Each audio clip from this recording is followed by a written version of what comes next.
Hola a todos una vez más, amados hermanos, que el Señor les continúe bendiciendo. Un saludo de su servidor, José Luis López. Estamos aquí una vez más para poder compartir con ustedes un mensaje de la palabra de Dios en su canal, Verdad y Libertad. Gracias, como siempre lo hacemos. Gracias a todos nuestros suscriptores por ver los videos, por compartirlos. Gracias por los comentarios que nos dejan. Si usted está viendo este video, amado hermano o amigo, le invito a que usted se suscriba a este canal y nos ayude con eso. Suscríbase al canal y dele clic en la campanita para que cada vez que en Verdad y Libertad subamos un video, una enseñanza, pues le pueda llegar a su celular. También le agradecemos mucho por compartir nuestros videos. Le invitamos a que lo sigan haciendo. A los que no conocen el canal, a los que quizás están viendo por primera vez una enseñanza de este canal, pues Verdad y Libertad es un canal donde exponemos la palabra de Dios. Es un canal donde compartimos el mensaje del Evangelio de nuestro Señor Jesucristo, pero también es un canal que hace énfasis en la apología. La apología es una rama de la teología la cual se encarga o se caracteriza, por decirlo de alguna manera, por defender las doctrinas bíblicas, que es lo que se conoce en la teología contemporánea como, para que quizás de pronto puedan entenderlo mejor, buscamos enseñar una sana doctrina. Buscamos que cada enseñanza de la Escritura, cuando tomamos la Escritura, cuando una enseñanza toda enseñanza tiene su fundamento bíblico. Entonces, buscamos que el fundamento bíblico de nuestras enseñanzas, o nuestras enseñanzas mejor, están basadas obviamente sobre un fundamento bíblico bien trazado. Entonces, estamos viviendo tiempos difíciles, tiempos de apostasía, tiempos bíblicos, como dice la escritura misma. Entonces, Verdad y Libertad es un canal que hace énfasis en la apología. Por eso es que ustedes van a encontrar en momentos enseñanzas que quizás van a ir en contra de lo que a ustedes toda la vida le han enseñado, porque nosotros vivimos ese proceso. Y reconozco que es poco complicado cuando toda la vida has visto algo de color negro y viene alguien a decirte que ese color que has estado viendo es un error, no es de ese color, sino que realmente el color es rojo, pero tú lo continúas viendo negro. Entonces, es lo que hemos intentado hacer desde este canal, lo seguimos haciendo y lo vamos a seguir haciendo. Entonces, intentamos hacer apología de la fe.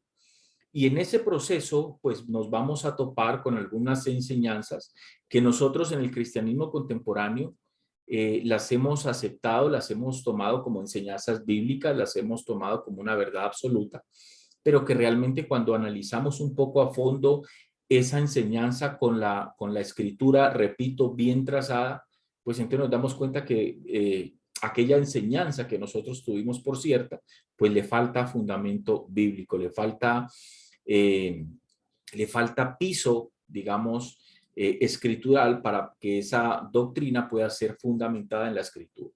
Y eso hacemos en este canal Verdad y Libertad. De hecho, tenemos unas enseñanzas que ustedes la pueden buscar, la cual hemos titulado Mentiras Bíblicas. Allí ustedes se van a dar cuenta a lo que hacemos referencia. De hecho, la enseñanza que hoy quiero traer con ustedes es una enseñanza que también nos sirve para hacer apología de nuestra fe. Esta enseñanza es una enseñanza que yo quiero compartir con ustedes, amados hermanos, la cual la hemos titulado El síndrome de Habacuc en el pueblo de Dios. Es una enseñanza poderosa porque eh, nos hace, nos hace identificar de alguna manera uno de los grandes errores que el pueblo de Dios, la iglesia de Cristo, viene cometiendo en el tiempo de hoy. Entonces, esta enseñanza, el síndrome de Habacuc en el pueblo de Dios, es una enseñanza muy enriquecedora para cada uno de nosotros como hijos de Dios. ¿Por qué lo digo? Porque la iglesia tiene que vivir en estos tiempos, pero fundamentada en la verdad. Nosotros tenemos que profesar el evangelio de Cristo, pero el evangelio de Cristo el bíblico, no el evangelio que nació en el corazón o en la mente de un hombre, no ese evangelio que nació en la mentalidad de un concilio o de una organización religiosa. Realmente nosotros estamos comprometidos con la verdad. El apóstol Pablo dijo de manera clara, mas no me avergüenzo del evangelio porque es poder de Dios para salvación a todo aquel que cree. Entonces, Pablo habla de un solo evangelio y ese evangelio es el que tiene el poder para salvación. De modo que a mí no me sirve un evangelio que no sea el escritural, que no sea el de Cristo, porque es un solo evangelio, repito, el que tiene el poder, dice el apóstol Pablo, para producir salvación y vida eterna a todo aquel que logra creer en ese mensaje del evangelio de Dios. Entonces, hoy quiero compartir con ustedes esta enseñanza, quiero que presten mucha atención. Por favor, si usted algún día se topa con una enseñanza nuestra y de pronto usted no está de acuerdo con algo, puede ser que usted no ha logrado comprender algo, entonces yo le pido el favor de que usted me deje su comentario, déjeme su pregunta, déjeme su inquietud ahí en la barra de comentarios que nosotros con muchísimo gusto le vamos a responder a cada uno de ustedes, sin ningún problema. Bien, vamos entonces a entrar en materia, el síndrome de Habacuc en el pueblo de Dios. Para comenzar, obviamente, cuando nosotros hablamos de síndrome, es importante, es una obligación tener claridad sobre qué es un síndrome. Cuando nosotros vamos a un diccionario y buscamos el significado de la palabra síndrome, encontramos que síndrome es el conjunto de síntomas que se presentan juntos y que son características de una enfermedad o una situación. Eso es un síndrome. Repito, es el conjunto de síntomas que se presentan juntos, valga un poquito la redundancia, y que son características de una enfermedad o de una situación. En este caso, amados hermanos, de lo que hoy nosotros conocemos como cristianismo, como nuestra vida cristiana. Entonces, vamos a mirar un poco qué era lo que sucedía en la vida del profeta Habacuc y qué es lo que está pasando hoy con la iglesia contemporánea. Vamos a mirar si ese síndrome que tenía Habacuc es un síndrome que hoy la iglesia está manifestando en este tiempo y es un grave error. Entonces, repito, síndrome para poder avanzar. Es un conjunto de síntomas que se presentan juntos y que son característicos, repito, de una enfermedad o de una situación. Ok, el mundo en el cual nosotros estamos viviendo, este tiempo específico que nosotros estamos viviendo, pues nos está presentando una guerra entre Rusia y Ucrania. Sin lugar a dudas, amados hermanos y amigos, al igual que lo que a nosotros nos vendieron como pandemia COVID-19, marcará un antes y un después para la humanidad entera. ¿A qué me refiero? Así como el mundo después del COVID-19 cambió, el mundo después de esta guerra entre Rusia y Ucrania, algo va a cambiar. O sea, no vamos a volver a vivir, ni vamos a volver a conocer, ni la situación sociopolítica en el mundo va a volver a ser igual antes de esta guerra que se desató entre Rusia y Ucrania. Ahora bien, los efectos que va a traer esta confrontación en la economía mundial, amados hermanos y amigos, van a ser completamente devastadores sin lugar a dudas, y cada uno de nosotros como hijos de Dios pues tenemos que estar preparados para eso. Cada uno de nosotros, aquí en Colombia por ejemplo, hay un aumento desmesurado de los alimentos. La inflación aquí en Colombia ha llevado a una situación de crisis económica. Los alimentos están por las nubes. Mucha gente aquí en Colombia se queja, de hecho todos nos quejamos de cómo es posible que una libra de carne valga lo que vale casi medio día de un salario mínimo. O sea, alguien tiene que trabajar medio día para poderse comprar una libra de carne. Entonces, a eso hemos llegado. El precio de la papa, el precio de muchos alimentos están realmente por las nubes. El pan que antes comprábamos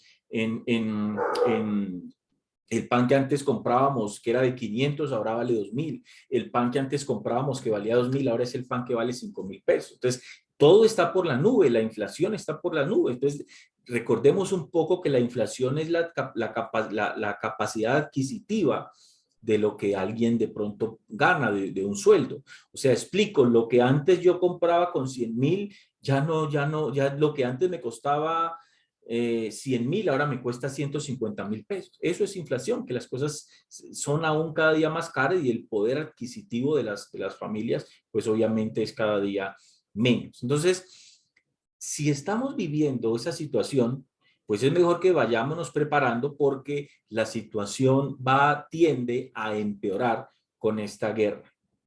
Solo pensando en Colombia, en el pan y en la agricultura, en el trigo que entra a Colombia, eh, el mayor consumo de trigo o el trigo que entra aquí a Colombia es un trigo que viene directamente desde Rusia. Los químicos y los pesticidas que se usan en la agricultura aquí en Colombia vienen de Ucrania.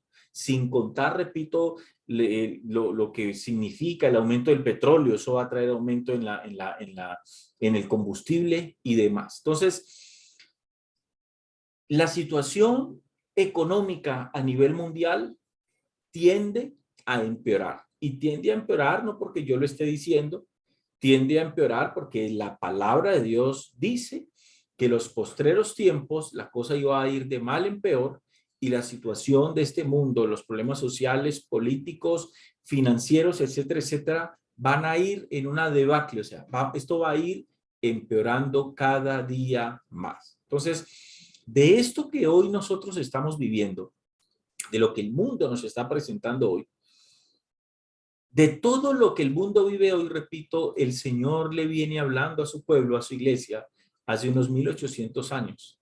El espíritu de iniquidad del cual el apóstol Pablo habla en la segunda carta a los Tesalonicenses, capítulo 2, versículo 7. Vamos allí, por favor.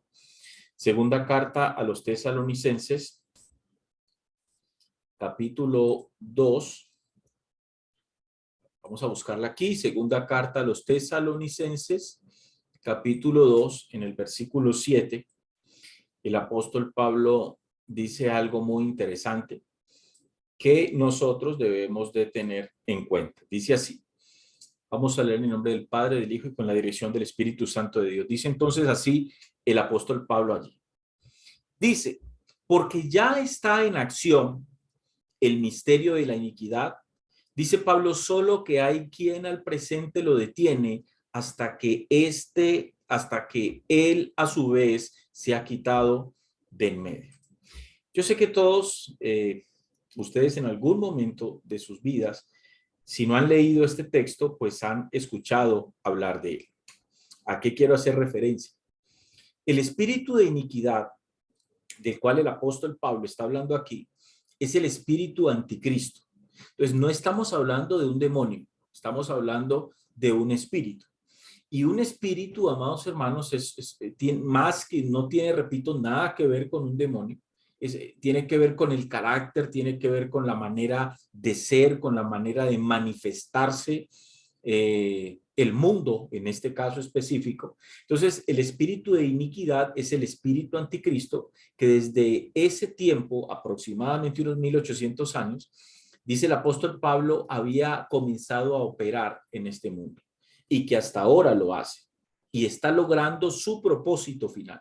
¿Y cuál es el propósito final del espíritu de iniquidad? Es preparar en el mundo la plataforma para que salte a la escena aquel inicuo, como lo llama el mismo Pablo en el verso 8. Aquí en el versículo 8, cuando el apóstol Pablo dice, y entonces se manifestará, dice aquí el verso 8, y entonces se manifestará aquel inicuo a quien el Señor matará con el espíritu de su boca y destruirá con el resplandor de su venida. Entonces tengan en cuenta algo aquí, amados hermanos, que el apóstol Pablo está hablando de que hace unos más o menos, unos 1800 años, que Pablo escribió esta carta a los tesalonicenses. Entonces Pablo dice hace 1800 años atrás que en ese tiempo ya el misterio de la iniquidad, que es el espíritu de anticristo, dice porque ya está en acción, o sea, ya estaba operando todo para que posteriormente se diera lo que se tiene que dar a manera de plataforma para que el anticristo salga a la escena.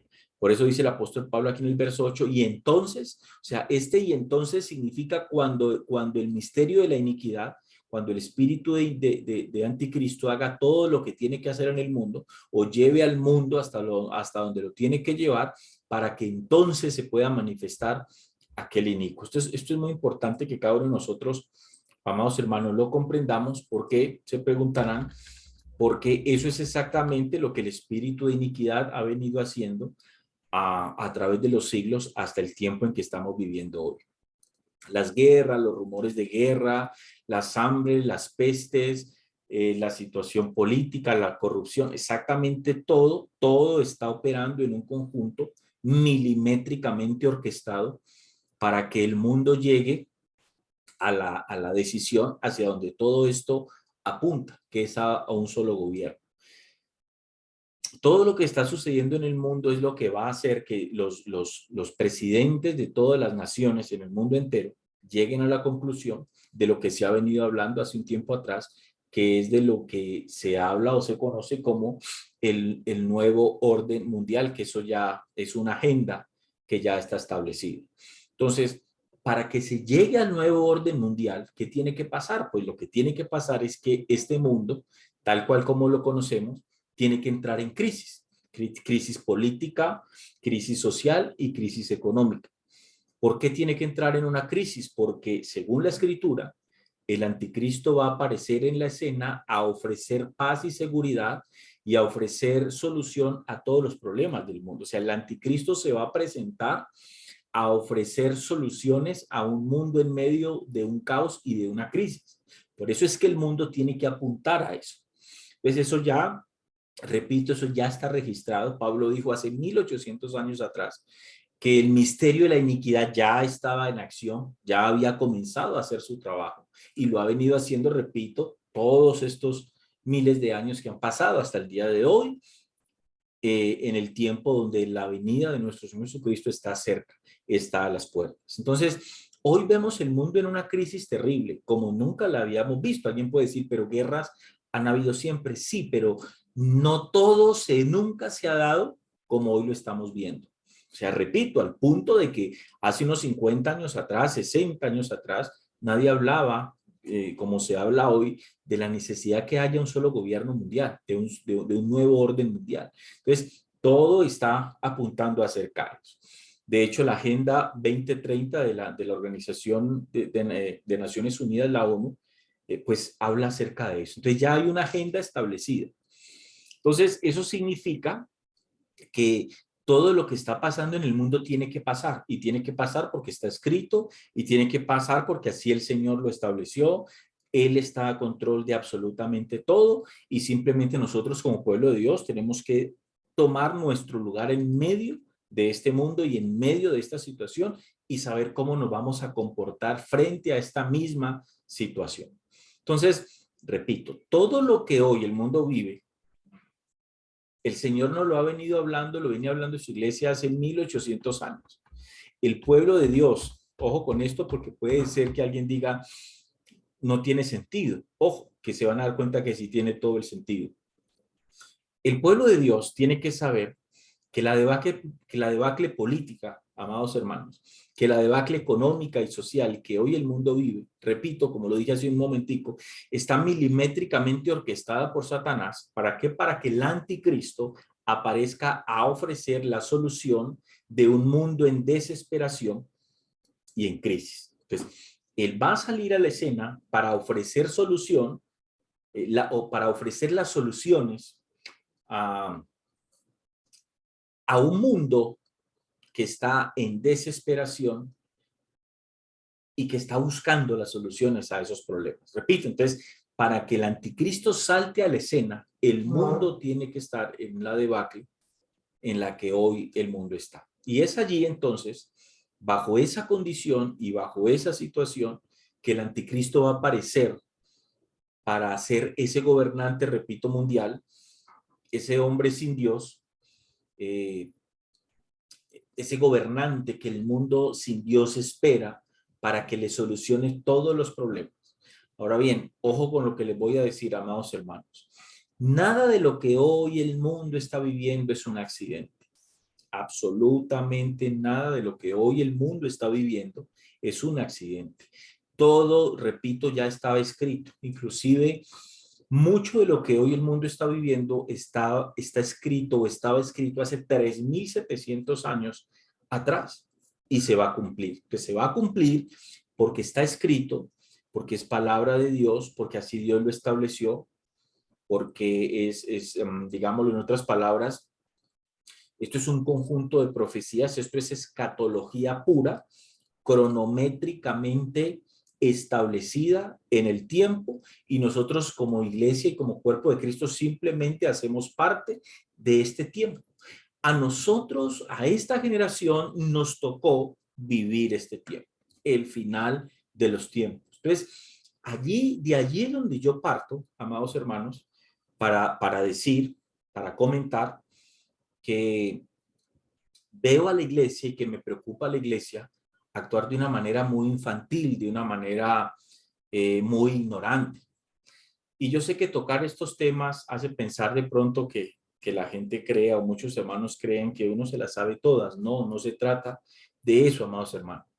Se trata de que simplemente un día nosotros comprendimos la importancia de la apología en el cristianismo, la importancia de defender nuestra fe. Y para defender la fe en Cristo Jesús, para defender las doctrinas bíblicas, pues hay que profundizar en las doctrinas. Para defender la fe hay que tener la capacidad de saber si lo que nos están enseñando es bíblicamente correcto, porque no porque esté en la escritura aplica para mí como iglesia un mensaje, que es lo que hoy vemos en muchas denominaciones desafortunadamente, donde están engañando a la gente, donde literalmente están robando a la gente, donde muchos lobos rapaces vestidos de ovejas literalmente se están enriqueciendo con la fe de muchos. Y esa es la razón, ¿cómo lo digo? Ese es el motivo de más peso por el cual desafortunadamente y desgraciadamente para todos nosotros, hoy mucha gente no quiere escuchar hablar del evangelio. Por todo este tipo de enseñanzas, por todo este tipo de errores que, repito, más que hacerle un bien a la iglesia de Cristo, le han hecho un mal a la predicación del evangelio. Entonces, aquí es donde surge la necesidad de hacer apología, de defender nuestra fe. Judas, en la carta, en el verso 3, habla acerca de la necesidad de que nosotros contendamos ardientemente por la fe que una vez nos fue dada, dijo el apóstol allí.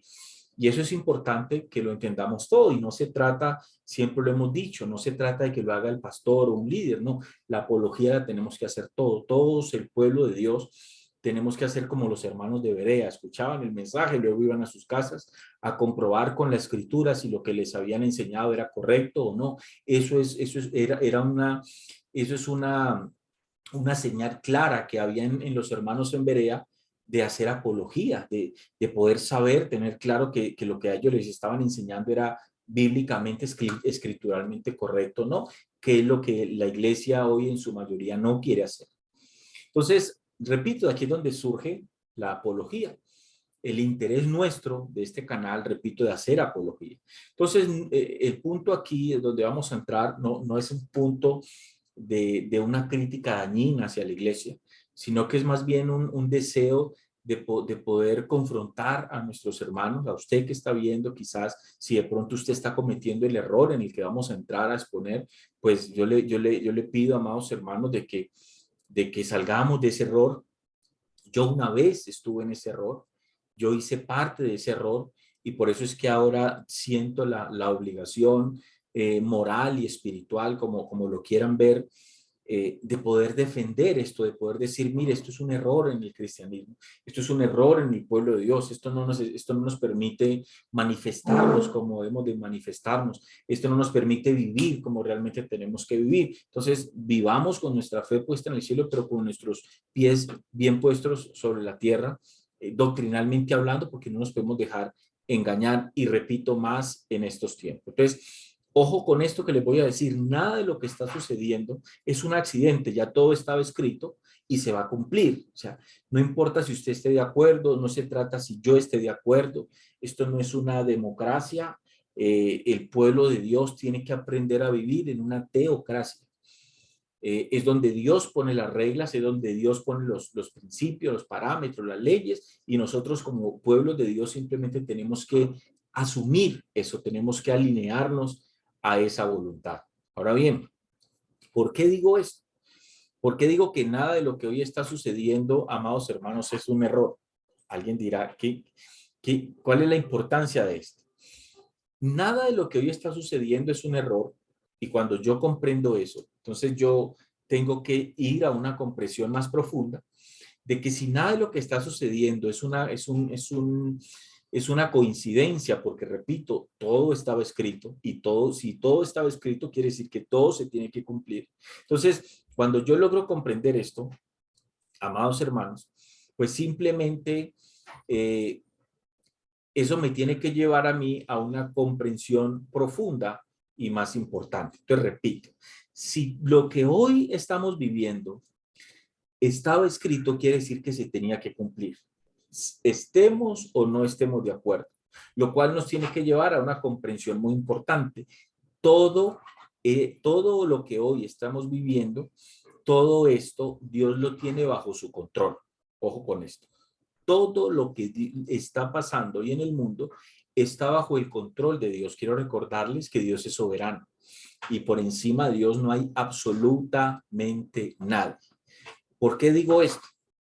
Porque el título, el síndrome de Habacuc en el pueblo de Dios. ¿Por qué digo esto? ¿Por qué el título? Porque la mayoría del pueblo de Dios hoy, en medio de su ignorancia, en medio de esa actitud, en medio de esa actitud infantil, está haciendo lo que hizo Habacuc en su momento. ¿Y qué fue lo que hizo Habacuc en su momento? Entonces tendríamos que ir al libro del profeta Habacuc y vamos a mirar qué fue lo que pasó con Habacuc para que ustedes puedan entender el porqué del título de esta enseñanza, el síndrome de Habacuc en el pueblo de Dios. Vamos entonces al libro del profeta Habacuc. Vamos entonces al libro del profeta Habacuc. Aquí, vamos allí. Y vamos entonces a Habacuc. Vamos al capítulo 1 del libro del profeta Habacuc. Habacuc, capítulo 1. Vamos a leer del versículo 1 al versículo 13. Quiero, antes de hacer la lectura, quiero que todos sepan a qué se refiere el libro de Habacuc. El libro de Habacuc, amados hermanos, inicia con una queja de parte del mismo profeta que lo escribe por todo lo que el profeta veía que estaba ocurriendo en su nación. ¿Qué ocurría en la nación? Ocurría violencia, iniquidad, destrucción, habían pleitos, corrupción en los que tenían que aplicar la justicia. Pero la queja de Habacuc, ojo, la queja de Habacuc, qué interesante, porque lo que estaba sucediendo en ese contexto es lo que está sucediendo hoy en nuestro contexto. Pero la queja de Habacuc también es contra Dios. Es una queja contra el propio Dios, porque Habacuc piensa que Dios no está, Habacuc piensa que Dios está siendo indiferente a todos los sufrimientos y problemas de su pueblo, que Dios estaba guardando silencio y que no estaba haciendo nada para ayudar. Vamos a leer. Habacuc capítulo 1, vamos a leer del verso 1 al 13. Dice así el texto. La profecía que vio el profeta Habacuc, verso 2. ¿Hasta cuándo? Ojo con esto. Aquí comienza la queja de Habacuc hacia Dios. ¿Hasta cuándo, oh Jehová, clamaré y no oirás? Y daré voces a ti a causa de la violencia y no salvarás. Noten este verso 2, verso 3. ¿Por qué me haces ver iniquidad y haces que vea molestia? Cuando uno lee este versículo 2, uno puede ver que darse cuenta, y aquí comenzamos a confrontar ese síndrome. Uno claramente se da cuenta aquí que esto que le estaba pasando a Habacuc es exactamente lo mismo que le está pasando al pueblo de Dios hoy. Habacuc se queja delante de Dios y le dice esto: ¿hasta cuándo, oh Jehová, clamaré y no oirás, y daré voces a ti a causa de la violencia y no salvarás? Puede ser que hoy usted no diga, amado hermano, estas palabras, pero cuando yo veo la actitud del pueblo de Dios que sale a las calles, que convoca cadenas de oración para clamar a Dios, ojo, para clamar a Dios, para pedirle a Dios que Dios deje de hacer o que en el mundo no suceda lo que ya ha escrito, eso es un problema terrible en medio del pueblo de Dios. Porque eso es exactamente lo que la iglesia en su mayoría está haciendo cada vez que en el mundo sucede una situación tan difícil como la que hoy el mundo está viviendo. ¿Por qué me haces ver iniquidad? Ojo, ¿por qué me haces ver iniquidad? ¿Qué estaba pensando Habacuc de Habacuc mismo? ¿Qué era lo que Habacuc se creía? ¿Sería que Habacuc se creía tan santo y tan puro y tan digno de no ver con sus propios ojos iniquidad? Porque cuando yo veo muros en Facebook hoy del pueblo de Dios, cuando yo veo muchísimas manifestaciones del pueblo de Dios hoy, yo estoy viendo a un Habacuc en la iglesia contemporánea. Yo estoy viendo al pueblo de Dios que no se sienten como indignos de ver hambres, de ver guerras, de ver destrucción, de ver muerte y de ver la situación que hoy el mundo está viviendo. ¿Por qué me haces ver iniquidad? Es como si el pueblo de Dios creyera que está en una especie de burbuja en la cual no puede ver, en la cual no puede padecer lo que hoy estamos padeciendo y lo que viene todavía. ¿Por qué me haces ver iniquidad y haces que vea molestia? Le pregunta Habacuc a Dios. Destrucción y violencia, dice, están delante de mí, y pleito y contienda se levantan. Verso 4. Por lo cual, dice Habacuc, la ley es debilitada y el juicio no sale según la verdad, por cuanto el impío asedia al justo. Escuchen bien esto. Por cuanto el impío asedia al justo, o sea que Habacuc reconoce que el impío estaba obrando, se estaba manifestando por encima, que había un poder que el impío tenía y que lo estaba llevando a obrar en contra del justo. Eso me suena mucho a la iglesia contemporánea. Cuando la iglesia empiece a orar para que el Señor tome todo a su control, esto me lleva a mí a pensar en las cadenas de oración que hoy muchos hermanos hacen.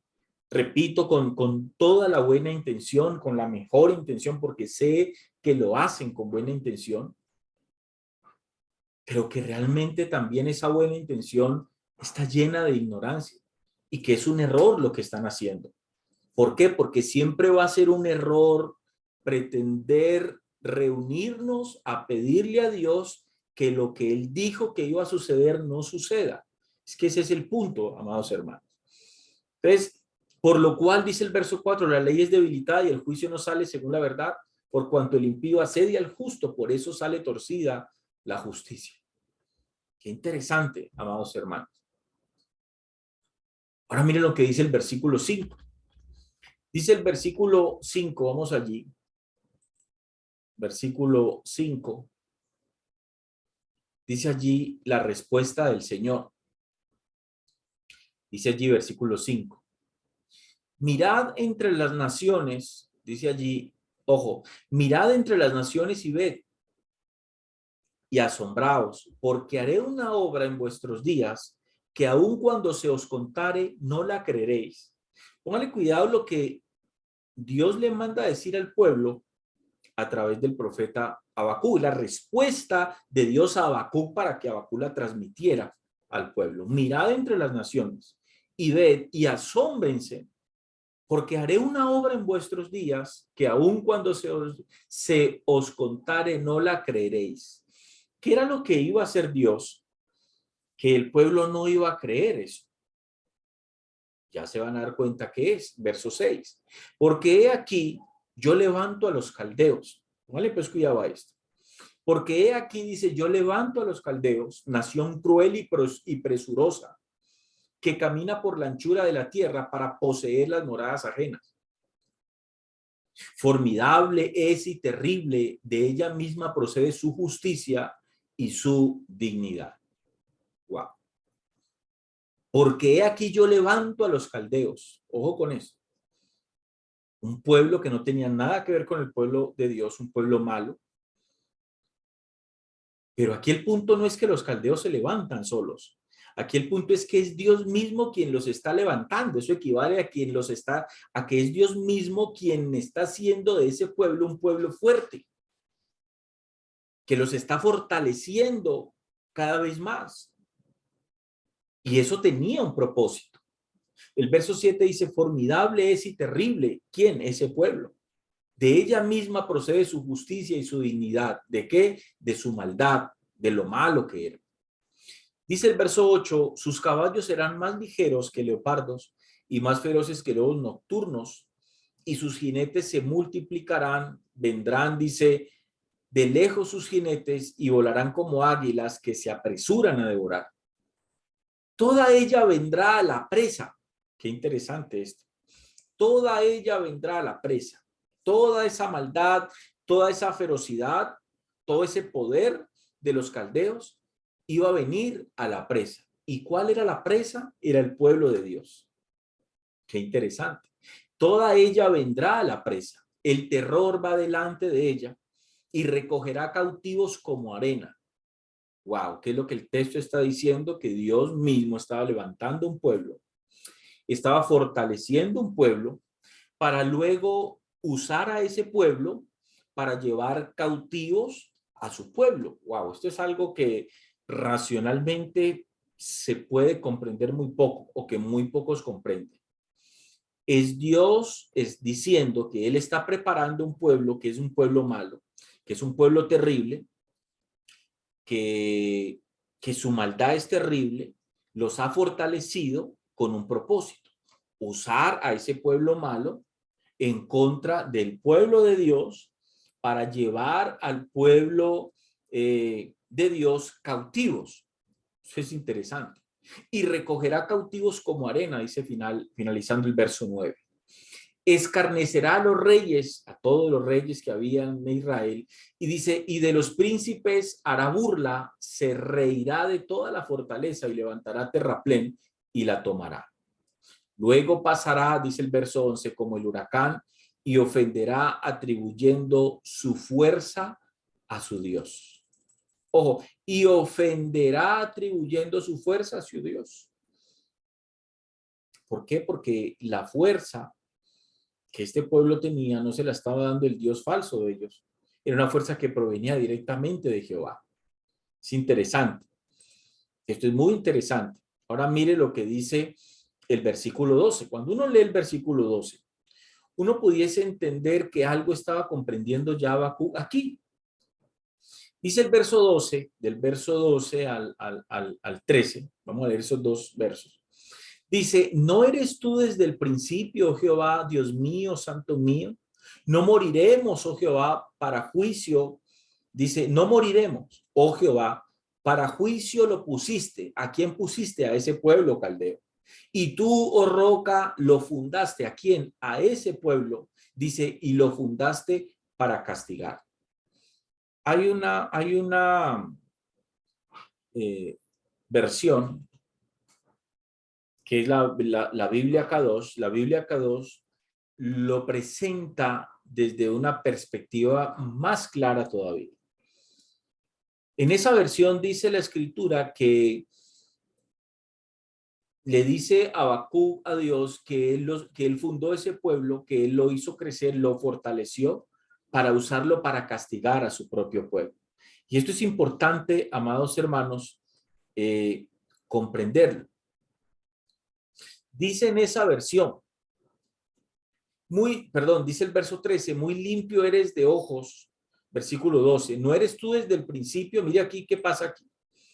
No eres tú desde el principio, Jehová Dios mío, santo mío, no moriremos, dice Habacuc, oh Jehová, para juicio lo pusiste. Repito, ¿a quién? A ese pueblo, a los caldeos. Oh roca, lo fundaste para castigar a ese pueblo. Verso 13 dice, muy limpio eres de ojos para ver el mar. Muy limpio. Cuando usted nota esta oración de Habacuc, es una intención clara de intentar manipular, no sé si consciente o no, pero es lo que pasa a veces. Porque es que a veces el pueblo de Dios cree que la oración es para manipular a Dios, para intentar torcerle la mano a Dios, para que Dios finalmente termine haciendo lo que nosotros le estamos pidiendo que haga, que eso es exactamente lo que el pueblo de Dios hoy está haciendo. Cuando usted escucha estos problemas, entonces el pueblo de Dios comienza a manifestarse de una manera errónea. Cadenas de oración para que la guerra se pare, cadena de oración para pedir la paz por Rusia. Entonces, ¿de qué estamos hablando si la escritura, amados hermanos, nos viene diciendo hace más de 3.700 años lo que va a pasar? Y lo que la escritura nos viene diciendo es que el mundo va a entrar en un conflicto y cada día va a ser peor. Jesús dijo estas palabras: y oiréis de guerras y de rumores de guerra, le dijo a sus discípulos antes de la segunda venida. De modo que eso es lo que le espera a este mundo. Entonces, ¿por qué la iglesia hace cadenas de oración para pedir por la paz de este mundo? Eso no tiene sentido. Esa es una actitud, es una manifestación bondadosa, entre comillas, voy a decirlo así, disfrazada de piedad, pero con muchísima ignorancia, definitivamente. Entonces, cuando uno mira esto, Habacuc, amados hermanos, estaba preocupado porque a Habacuc, cuando usted lee este texto, usted claramente se puede dar cuenta que Habacuc estaba preocupado porque le parece que todo está mal en la sociedad y que él espera que Dios intervenga en la justicia de su nación trayendo paz y restauración. Pero el Señor le revela que él obrará de una manera incomprensible para el mismo Habacuc y de hecho para el pueblo. ¿Por qué? Porque la situación en la sociedad estaba complicada y se pondría aún más difícil, porque el Señor iba a traer a los caldeos para obrar su juicio sobre los pecados de Judá. O sea, entiéndame en esto. Si Habacuc le hace esa crítica a Dios por lo que estaba pasando en el pueblo, entonces Dios le responde y le dice, es como si Dios le estuviera diciendo a Habacuc: veo que te estás quejando por la situación, permíteme decirte que la situación va a empeorar. Tú me estás pidiendo que la situación mejore, pero te tengo una noticia: la situación no va a mejorar. La situación, Habacuc, va a ir de mal en peor, va a empeorar mucho más.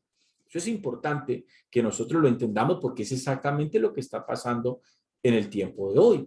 La mayoría del pueblo de Dios hoy está tan confundido como lo estaba Habacuc en ese contexto. Ya comenzaron, amados hermanos, repito, que es lo que yo veo con muchísima tristeza en los hermanos hoy. Ya comenzaron las cadenas de oración, ya comenzaron los ayunos por Rusia, por Ucrania, para que el Señor tome control de eso. Entonces, présteme atención a esto que les voy a decir, porque es donde yo entro en ese conflicto que tantos problemas me ha causado a mí. Y me ha causado porque sé y soy consciente, tengo que decir la verdad, sí me ha dolido, no puedo hacerme aquí el fuerte ni decirle que no importa, no, sí me ha dolido que mucha gente que nos tenía aprecio, pues ya no sentimos ese aprecio. Muchas personas que nos apoyaban, ya no sentimos obviamente ese apoyo, porque llegó un momento donde entramos en ese conflicto. Cuando uno comienza a exponer el error en el cual todos estábamos, repito, yo estuve en ese error, yo hice parte de ese cristianismo rodeado de mentiras, de falacias, de fantasías, yo hice parte, por eso es que hablo con autoridad, porque yo viví eso, lo viví. Y obviamente doy gracias a Dios que en un momento de mi vida Dios abrió mis ojos y me permitió poder comprender ese error en el cual estábamos. Entonces, ya comenzaron, repito, las cadenas de oración, ojo con esto, para orar a Dios, para que Dios sea tomando el control de eso. Entonces, yo le pregunto al pueblo de Dios hoy, yo le pregunto a usted, hermano, que está viendo este video, ¿usted no cree realmente que yo entrar en una cadena de oración para ir a la presencia de Dios y pedirle a Dios en su presencia: Señor, por favor, Señor, toma control de esa guerra? Señor, toma control de esa situación. Yo le pregunto a usted, pero póngase la mano aquí realmente y piense lo que le voy a preguntar. ¿Usted, hermano, no cree que realmente es una falta de respeto nuestra hacia Dios ir a decirle a Dios que por favor tome control de esto? No sé si me están entendiendo. Es que cuando yo voy a la presencia de Dios a pedirle a Dios que Él tome control de la guerra en Ucrania, pues consciente o inconscientemente lo que le estoy diciendo a Él es que eso se, eso se salió del control de Él y que Él perdió el control o que no tiene el control. Eso para mí es una falta de respeto hacia un Dios poderoso y soberano. Por eso le dije hace un rato, ojo con lo que les voy a decir. Lo que está pasando hoy en el mundo no es un accidente y nada se sale, ni se le ha salido, ni se sale y nada se le saldrá a Dios de su completo control. Entonces, para mí es una falta de respeto. Repito, ir delante de un Dios santo, poderoso y soberano a pedirle que por favor, Señor, toma control de la guerra en Ucrania y en Rusia. Si es que yo les digo algo, todo lo que pase allá y en el mundo y lo que va a pasar, todo está, le tengo esa noticia, hermano, no pierda su tiempo orando por eso, porque todo está al control de Dios.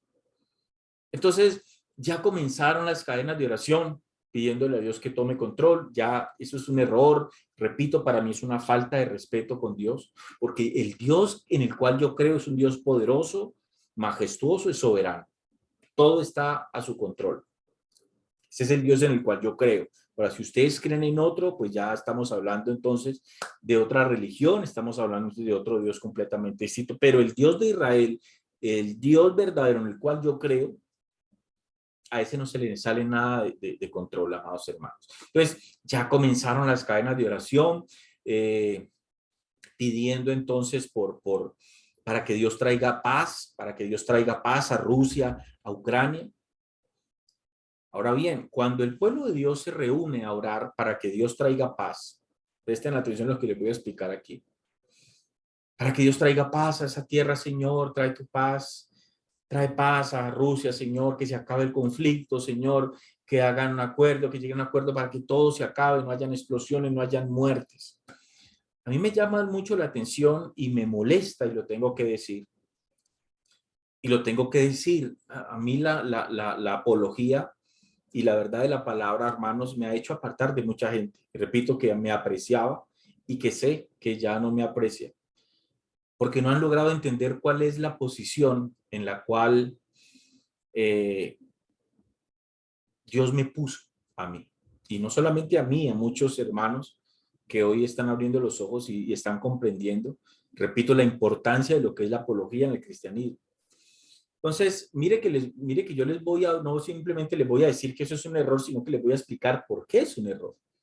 Entonces, ya les expliqué, es un error garrafal, es una falta de respeto, ir a la presencia de Dios, a orar a Dios para que Dios tome eso a control. Les repito, hermano, o sea, eso es como que un hijo pida audiencia con su papá para decirle a su papá que por favor no se olvide de dejar para la comida en la casa al otro día. Eso es una falta de respeto con un padre responsable.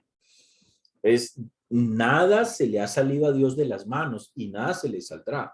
Repito, es una falta de respeto hacer una cadena de oración para en medio de esa cadena de oración pedirle a Dios que Él tome el control de esa guerra, porque Dios ya tiene al control todo, vuelvo y repito. Entonces, ¿por qué es una tontería una cadena de oración para pedir por la paz? ¿Qué es lo que los hermanos piensan cuando se pide por la paz? Que no haya, que haya un diálogo, para que cese la guerra, para que no hayan explosiones. Entonces, cuando uno se da cuenta de eso, claramente uno se da cuenta que el concepto de paz que los hermanos tienen y por el cual están pidiendo es un concepto de paz humano. Y resulta que Jesús dijo, mi paz os dejo, mi paz os doy, pero yo no la doy como el mundo la da. Y eso es lo que el cristianismo en su mayoría no ha logrado comprender hoy o no lo quieren comprender. Yo la verdad ya no sé cuál es el punto. La paz que el mundo ofrece es eso, que no haya problemas, que no hayan conflictos, que no hayan guerras, que no hayan hambre, que no haya desempleo, que todo esté bien, que todo esté en armonía. Resulta que esa no es la paz que el Señor da. La paz que el Señor da es la capacidad de tener paz aún en medio del conflicto, aún en medio de la guerra, aún en medio del problema, aún en medio de la necesidad. Entonces, mire que eso es hacer apología de la fe. Yo tengo que entender cuál es la paz que la Escritura me enseña, que Dios, con la cual el Señor se comprometió con nosotros cuando Él dijo, mi paz os dejo, mi paz os doy, pero le dijo a sus discípulos, el problema, muchachos, parafraseando, es que la paz que yo doy no es la que el mundo da. Porque el concepto que el mundo tiene de paz es distinto a la paz mía. Cuando yo les digo que yo les dejo paz, no les estoy diciendo que la vida de ustedes va a ser una especie de fantasía, de cuento de hadas. No, no, no. Es que ustedes van a tener dificultades. En el mundo tendréis dificultades, pero confía porque yo he vencido al mundo, dijo Jesús. Entonces, la paz que yo les traigo a ustedes no es como el mundo la da. El concepto que el mundo tiene de paz es un concepto completamente distinto al concepto bíblico de lo que es la paz del Señor en la vida de su pueblo, en la vida de sus hijos. Es la tranquilidad aún en medio de la guerra, aún en medio del hambre, aún en medio de las circunstancias difíciles. Entonces, por eso es tonto, hermanos, hacer una cadena de oración para pedirle a Dios por esa paz, cuando esa paz no va a llegar. Les digo algo a todos mis hermanos, con amor, con respeto, amados hermanos, recuerden que ese tipo de paz que ustedes están pidiendo hoy, ese es el tipo de paz que va a haber en este mundo, pero cuando Cristo venga a reinar en este mundo. Antes no. Antes vamos a ver guerras, muertes, hambres, pestes, terremotos, maremotos, etcétera, etcétera, etcétera. Prepárese para eso, mi hermano. Y sepa qué es lo que usted debe de pedir en oración a Dios. Hagan una oración responsable, una oración seria, una oración escrituralmente correcta y dejemos de perder el tiempo en todas estas tonterías, y lo digo con todo respeto. Entonces, ya comenzaron las cadenas de oración para pedir la paz por el mundo. He visto algo que a mí me indigna bastante y siento hasta vergüenza ajena cuando lo veo. Me indigna mucho cuando yo veo en el muro de Facebook de algunos hermanos que ya ponen los videos de las bombas que Rusia está soltando sobre Ucrania, y esos videos llenos de almatismo para mover emociones que no tienen nada que ver con la Biblia, con esa canción de Marcos Witt que dice, vengo a invocarte, inclina tu oído, hoy me arrepiento delante de ti. Y va mostrando las explosiones. Sana nuestra tierra. Eso hace llorar al cristiano almático. Claro, el cristiano almático ve un video de esos con esa canción y se pone a llorar y va entonces a clamar a Dios para que el Señor traiga paz. Señor, ten misericordia. Señor, toma el control. Señor, trae paz, que no hayan muertes, que no hayan conflictos. Señor, y suelte lágrimas y llore y llore. ¿Realmente esa canción aplica para este tiempo? Lo que dice esa canción, lo que Dios dijo, ¿a eso aplica para este tiempo? Claramente no. Y alguien dirá, ¿por qué no? Porque alguien quizás de pronto me va a escribir, ¿pero usted por qué es tan negativo? ¿Usted por qué profesa tantas cosas malas? No, yo estoy profesando la palabra de Dios. Yo sé que esto va a empeorar no porque yo crea que va a empeorar, es que yo creo en lo que la palabra dice. Y la palabra dice que esto va a ir de mal en peor. Yo eso lo tengo claro. Entonces, cuando yo voy a orar por Rusia y Ucrania, yo sé por qué tengo que orar y sé qué es lo que le tengo que pedir a Dios por su pueblo que está en esas tierras y aún por la gente que no le conoce, que está en esos mismos lugares. Entonces, eso que Dios dijo, esa palabra de que si mi pueblo se humillare, hombre, eso es un texto que fue dado al pueblo de Israel y que aplicó al pueblo de Israel. Ahora alguien dirá, pero no aplica entonces al mundo, señor o señora, usted que está pensando eso, no aplica a este mundo, porque usted y yo sabemos que el mundo entero hoy por hoy no se va a doblar ante los pies del Señor. Lo hará después. Entonces, eso es algo que nosotros tenemos que tener claro. Entonces, seguimos viendo, repito, ya están convocando, repito, cadenas de oración, ya están quebrantando, póngale cuidado, ya están quebrantando, ya están ligando todo espíritu de guerra. sea, ya están sacando todo espíritu de guerra. Entonces, ¿qué va a hacer el? Yo a veces me pongo a pensar, ¿qué va a hacer el Señor sabiendo que su pueblo y su iglesia aquí en la tierra le está ligando todo espíritu de guerra, cuando él dijo que antes de él venir a la tierra iban a haber guerras y rumores de guerra y el mundo iba a ser un caos completo antes de que él venga? Y resulta que su pueblo y su iglesia, en vez de sujetarse a eso, resulta que su pueblo, su iglesia hoy es tratando de refutar eso, es tratando de evitar eso. Y me acuerdo entonces la escena cuando Pedro le dijo al Señor, después de que Jesús le dijo a él todo lo que iba a padecer, y Jesús le dice a Pedro: maestro, que nada de esto te acontezca. Y ahí es cuando viene Jesús y sin usar ninguna diplomacia le dice: apártate de mí, Satanás. Qué interesante, porque eso es exactamente lo que la iglesia está haciendo en medio de su ignorancia, decretando estupideces que no tienen que decretar, que de hecho no tienen poder para decretar eso. Es quebrantando todo espíritu de guerra en el mundo, decretando y ligando, y que se quebranta todo espíritu de guerra en el mundo. Entonces, ¿será que la iglesia cree que la iglesia va a establecer aquí? ¿Es la iglesia la que va a establecer el reino de Dios o es Jesús? Qué dice la escritura? ¿Quién es el que va a establecer el reino de Dios aquí en la tierra? ¿La iglesia o Jesús? Ahí hay un problema teológico y hay que comprenderlo para poder hacer apología de la fe en ese sentido. Entonces, ya están declarando que Rusia será para el Señor. Bendito sea Dios. Ya están declarando que toda Rusia va a ser para el Señor. Esto sin saber, en su ignorancia, que el pueblo de Rusia está en la Biblia y es designado como Gog. Gog en la escritura es Rusia, amados hermanos. Y que Rusia es esa nación que Dios ha levantado, que Dios ha fortalecido, porque es la nación que se va a unir con otras naciones en contra de Israel. Entonces, mire la ignorancia del pueblo de Dios. Ya están clamando que toda Rusia será para el Señor, o sea, todos los rusos se van a convertir al Señor. Y resulta que ya está escrito en la Biblia, hace miles de años, que Rusia iba a ser la nación que en algún momento se iba a levantar en contra del pueblo de Dios, y eso va a pasar. Entonces, no es que Rusia se vaya a convertir. Esas son las oraciones tontas que el pueblo de Dios hoy está haciendo. Ya están decretando que Putin será para el Señor, que Putin será un siervo del Señor, que Putin va a dejar de ser el dictador que es y se va a convertir en un gran predicador. Ya están orando por eso.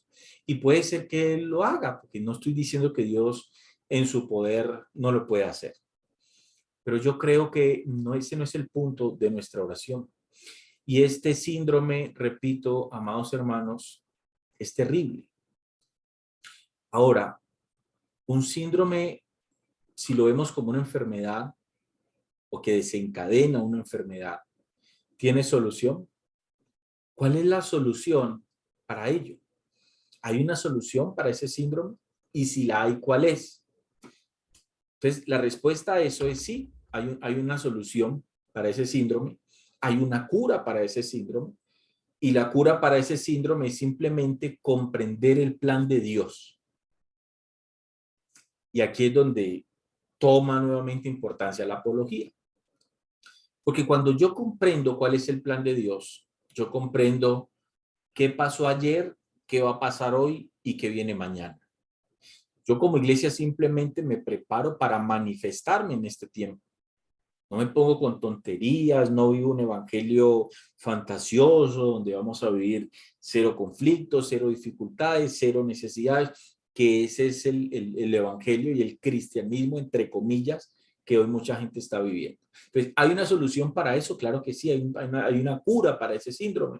Y la cura es simplemente comprender el plan de Dios. Cuando la iglesia, si la iglesia de Cristo hoy comprendiera cuál es el plan de Dios, que eso es lo que a mí no me cabe en la cabeza, que la iglesia no comprenda todavía cuál es el plan de Dios. Este mundo tal cual como lo vemos va a desaparecer. Este sistema va a cambiar. Viene un sistema del reino de Dios aquí en la tierra, pero cuando Cristo venga a establecer su reino, en ese milenio es donde vamos a ver la paz como hoy el mundo la espera. Es donde vamos a ver justicia, donde vamos a ver equidad, es donde no vamos a ver más enfermedades, no vamos a ver hambre, etcétera, etcétera, etcétera. Entonces, Yo no entiendo por qué la iglesia hoy en su mayoría no comprende el plan de Dios. No sé, pero esa es la solución a ese síndrome. Ahora, después de la segunda queja de Habacuc, en el mismo capítulo 1, viene el capítulo 2.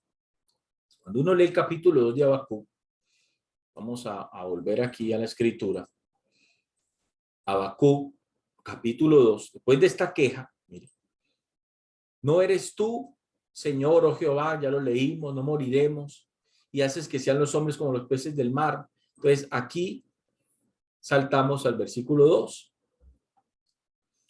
Cuando uno lee aquí, versículo 1, dice aquí el versículo 1 al 4, vamos a leer del 1 al 4.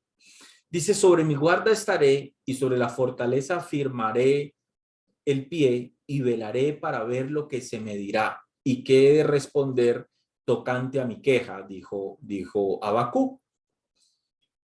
Y Jehová me respondió, póngale cuidado, la respuesta de Jehová. Escribe la visión, le dijo Jehová a Habacuc, y declárala en tablas, o sea, escríbela, para que corra el que leyere en ella, aunque la visión tardara aún por un tiempo. Esta visión, cuando Jehová Dios le dice a Habacuc, aunque la visión tardara aún por un tiempo, es una referencia a los juicios que ya Dios le había dicho que iban a venir sobre su pueblo. O sea, esos juicios se iba a tardar todavía, no era mañana que iba a pasar, no era pasado mañana. Entonces le dice Jehová a Habacuc, aunque la visión tardara aún por un tiempo, más se apresura hacia el fin y no mentirá, aunque tardare, espéralo, porque sin duda, ojo, sin duda vendrá, le dice Jehová a Habacuc. Es como diciéndole a Habacuc, no penses que porque no va a ser mañana ni pasado mañana y quizás la otra semana no va a venir. No, va a venir. Y ese, porque sin duda vendrá, también le está diciendo en otras palabras Dios a Habacuc, como si le estuviera diciendo al pueblo de Dios, no te vas a poner a Habacuc a orar para que esto no pase, no vas a perder tu tiempo Habacuc pidiéndome que Señor, que tenga misericordia, que cancela esos juicios como hoy la iglesia está haciendo, porque le dice, porque sin duda vendrá Habacuc, no tardará. Ya es un punto, es algo que va a pasar. Habacuc es algo que va a suceder. Dice entonces el verso 4, he aquí que aquel cuya alma no es recta se enorgullece, mas el justo, ojo con este porque es interesante, mas el justo por su fe, le dijo Jehová Dios a Habacuc, mas el justo por su fe vivirá. Qué hermoso ese mas el justo por su fe vivirá.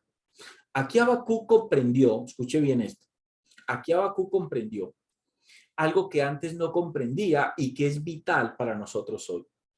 Nuestra confianza es que nosotros tenemos la justicia de Cristo sobre nosotros. Y por esa justicia, en medio de esta crisis, es que vamos a vivir. Alabado sea su santo nombre. Cuando Habacuc es libre de ese síndrome, entonces dice lo siguiente. Ya Habacuc había comprendido. Wow, mas el justo por su fe vivirá. Ya Habacuc había comprendido algo. Cuando Habacuc comprendió el plan de Dios, lo que Dios iba a hacer, cuando Habacuc comprendió que por más que él intentara levantarse en contra de lo que Dios le dijo que iba a hacer, cuando Habacuc ya comprendió que no podía irse en contra de la voluntad y el propósito de Dios, entonces fue cuando el síndrome se fue, que es lo que le falta al pueblo de Dios hoy. Cuando Habacuc es libre de ese síndrome, entonces Habacuc dice lo siguiente.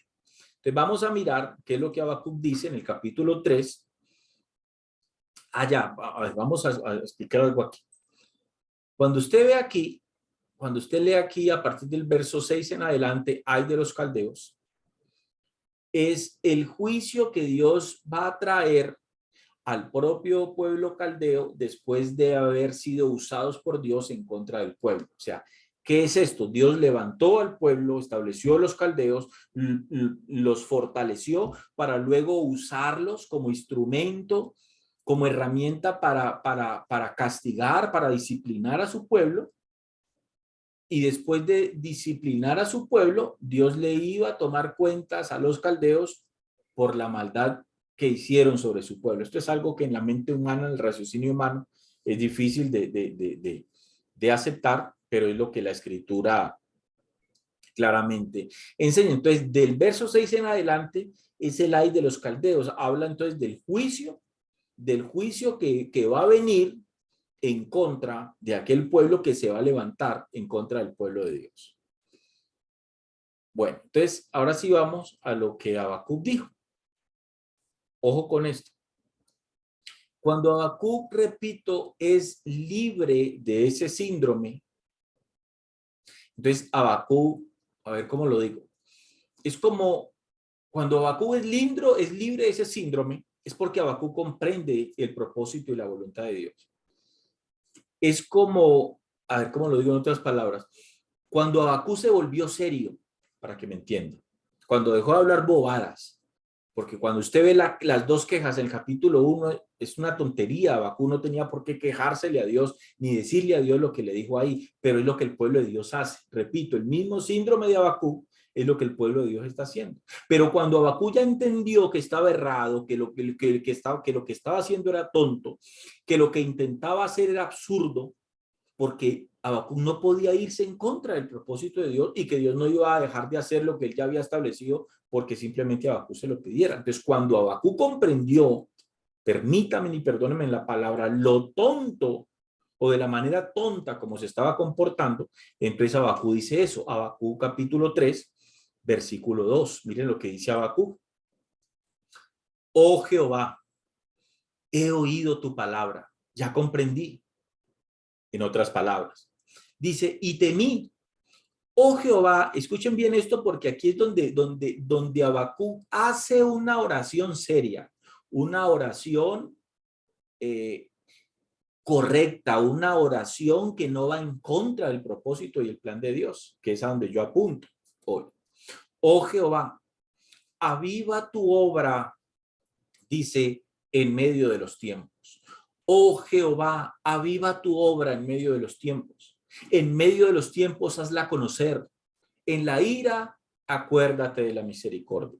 ¿Qué es lo que Habacuc dice aquí en oración después de haber entendido el propósito del plan de Dios? Lo que Habacuc está diciendo aquí en otras palabras es, Señor, que tus juicios vengan. Oh Jehová, aviva tu obra en medio de los tiempos.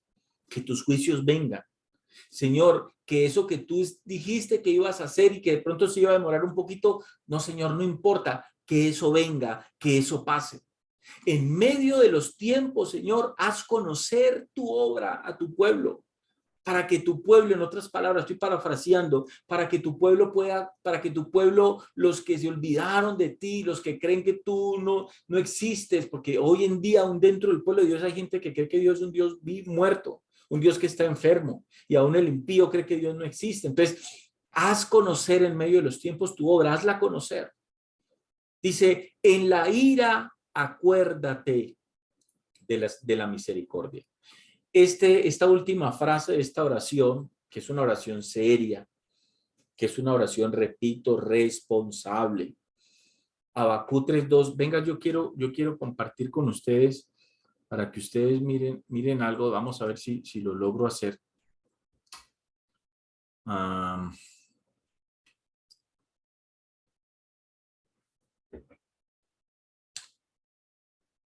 Habacuc, capítulo 3. Bueno, no, me es imposible hacerlo en este momento. Yo les pido el favor que vayan y busquen Habacuc capítulo 3 y lean el mismo verso 2 en la versión K2, para que ustedes puedan darse cuenta de manera más clara qué es lo que Habacuc está diciendo aquí. Para que les quede más claro, háganlo después de ver el video, les queda ahí como tarea. Entonces, noten que esta es la oración que Habacuc hace después de que el Señor le hace entender a él, le dice a Habacuc, mi hijo, no es lo que usted me diga, no es lo que usted quiera, yo no obro conforme a lo que usted cree que es correcto o no es correcto. Esto ya está establecido, Habacuc, y va a pasar. Entonces, cuando Habacuc entiende que no puede seguir actuando tontamente, absurdamente, ignorantemente, sino que lo que Habacuc tiene que hacer es alinearse a través de su oración, alinearse a ese plan y a ese propósito, entonces cuando la oración cambia. Ya noten que Abacú aquí no canceló la guerra, Abacú aquí no comenzó a quebrantar espíritu de guerra, Abacú aquí no comenzó a pedir por la paz, que eso no pasara. Abacú aquí no comenzó a declarar que los caldeos se acababan, que se morían, que se enfermaban. No, Abacú no comenzó a decretar tonterías, sino que Abacú se alineó a ese propósito. Y termina diciendo en este pedacito: en la ira acuérdate de la misericordia. Esto sobra, esto sobró en la oración de Abacú y esto sobra en nuestras oraciones. ¿Las decimos? Sí. ¿Está mal decirla? Pues no sé, no creo que, no es que esté mal, pero sobra. Son de esas palabras que en medio de nuestras oraciones sobra, y alguien dirá: ¿por qué sobra? Porque la misericordia de Dios es para siempre, porque yo no necesito decirle a Dios que tenga misericordia de esa situación. Dios tiene misericordia. Entonces, pero es lo que decimos y es algo que sobra. En la ira acuérdate de la misericordia. Siempre en la ira de Dios hay misericordia. Si no, créame que nosotros no estuviéramos aquí. Entonces, es así, repito, es así como vamos dándole final a esta historia, a esta enseñanza. Entonces, esto es por lo que hoy la iglesia debe orar. Señor, haz tu obra de juicio sobre este mundo perdido y que a través de todo esto el hombre impío sepa que hay un Dios vivo y santo que juzgará su pecado. Entonces, repito, no, esa es la oración que la iglesia debe estar haciendo. Orar para que el pueblo de Dios sea fortalecido, para que los pastores y nuestros hermanos allá en Ucrania sean fortalecidos, para que el Espíritu Santo les fortalezca, para que la fe en ellos no mengue, para que el desánimo no entre. Eso es distinto. Yo no estoy diciendo que no oremos. Estoy diciendo es que hagamos una oración acorde a la situación y acorde a lo escritural, que no sea una oración tonta, porque una oración tonta es perder el tiempo. Noten, repito, que Abacú no recita la oración que muchos hoy. Abacú aquí ya no ora por la paz. Abacú aquí ya no pide que sane la tierra. Abacú aquí no cancela el desastre. Abacú aquí tampoco reprende el espíritu de guerra. Tampoco declara que la paz llegaría en el nombre de Jesús. No, el profeta ya comprendió que eso no era necesario que pasara y termina como debió empezar. Vale, cuidado. Verso 17. Abacú termina como debió comenzar. Aquí. Aunque la higuera no florezca, dijo Abacú. Dice, Abacú se regocija en el Señor. ¿Por qué? Porque nosotros, ojo aquí quiero hacer énfasis. Abacú se regocija en el Señor, que es lo que la iglesia tiene que estar haciendo hoy, manifestando regocijo de ver que las profecías se están cumpliendo, porque eso quiere decir que pronto se acerca el arrebatamiento de la iglesia. La iglesia no tiene por qué estar llorando, la iglesia tiene que estar regocijándose en medio de estos tiempos. Pero ¿por qué no vamos a regocijar si la comida está cara y la situación está difícil? Mire cómo Habacuc terminó, como tuvo que empezar. Aunque la higuera no florezca, en medio de esos juicios que iban a venir, aunque la higuera, le dice el Señor, y es un regocijo, esto es un cántico que en muchas congregaciones se canta, aunque la higuera no florezca, ni en las vides haya frutos, aunque falte el producto del olivo y los labrados no den mantenimiento y las ovejas sean quitadas de la majada y no haya vacas en los corrales. Con todo, dijo Habacuc, yo me alegraré en Jehová y me gozaré, dice, en el Dios de mi salvación. Luego dice aquí, ojo, y me gozaré en el Dios de mi salvación. Luego dice aquí el versículo 19. Ojo, luego dice aquí el versículo 19, Jehová el Señor es mi fortaleza, el cual hace mis pies como de ciervas y en mis alturas me hace caminar. Recuerden que las ciervas son esos animalitos monteses, cabras monteses, que tienen unas paticas lo más de delgaditas y ustedes las ven como ellas tienen la capacidad por las paticas que tienen de escalar esos peñascos y no se caen y ellas van brincando de un lado a otro y suben y escalan. Y es impresionante ver esos animales. A eso hace la analogía Habacuc. Jehová es mi fortaleza, el cual hace mis pies como de ciervas y en mis alturas me hace caminar. Entonces, este es el mismo cántico, repito, y proclamación, amados hermanos. Este es el mismo cántico, repito, y proclamación que la iglesia hoy debería estar haciendo. Que el pueblo de Dios hoy deberíamos estar haciendo en estos momentos. En otras palabras, Señor, no importa lo que venga, es por lo que la iglesia debe estar clamando. Es un ejemplo de lo que nosotros como iglesia debemos de estarle pidiendo a Dios en estos momentos. En vez de estar pidiendo que no haya la guerra, en vez de estar quebrantando espíritus de guerra, en vez de estar pidiendo cosas que no debemos de pedir porque no van a suceder.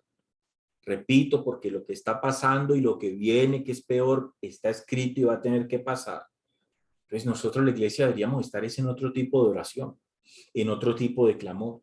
Señor, no importa lo que venga o pase en este mundo, mi fe y mi esperanza siempre estarán puestas en ti, Señor, y en ti esperaré. Señor, fortalece tu pueblo en medio de esta crisis. Que los pastores que están en esos países no mengüen. Señor, si hay muerte, si ellos tienen que enfrentar muerte, fortalécelos, fortalécelos. Que toda la situación que el mundo hoy vive, Señor, sirva para que la verdad de tu palabra siga corriendo. Y muchos, a causa de ver que lo que la Escritura dice se está cumpliendo, puedan llegar al conocimiento tuyo. Mire que la oración cambia. Mire que sí podemos hacer una oración bíblicamente correcta o escrituralmente correcta.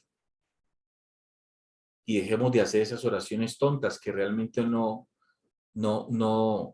están hablando verdad y que nos hacen, y que lo único que hacen es demostrar la descontextualización en el tiempo en la cual la iglesia está. Amados hermanos, espero que este mensaje les haya servido. Espero que hayan podido comprender la intención de esta enseñanza. Si algo no ha comprendido, déjenos su mensaje, que repito, como lo dije al principio, con mucho gusto vamos a responder. Si usted cree que este mensaje le sirvió de bendición, ayúdanos a compartirlo para que pueda llegar a la vida de otros hermanos. Un abrazo de este servidor. Gracias por compartir este mensaje. Si así ustedes lo ven conveniente, Dios les continúe bendiciendo.